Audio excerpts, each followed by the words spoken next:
আসসালামু আলাইকুম গাইস। তো আমি কিন্তু চলে আসলাম আমাদের ধান ক্ষেতের কাছে।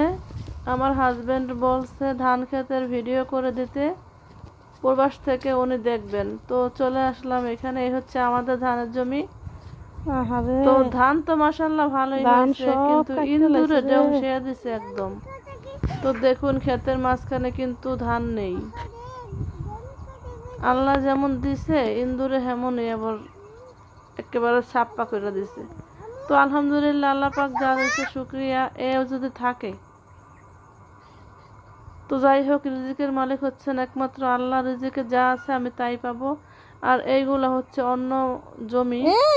তো এই তো আমার মেয়ে খুবই এনজয় করছে আর কি। তো যাই হোক, প্রবাসীর বউরা কিন্তু বসে বসে খায় না, দামি শাড়ি গহনা পরে ঘুরেও বেড়ায় না। তো দেখুন, স্বামী থাকে বিদেশে, আমি, আমার ছোট ভাই, আমার ছেলে, ওরা সবাই এসে এই ধান লাগিয়ে দিয়েছে। তো মাশাআল্লাহ কিছুদিন পরে এই ফসল ঘরে আসবে। ভালো থাকবেন সবাই, আল্লাহ হাফেজ।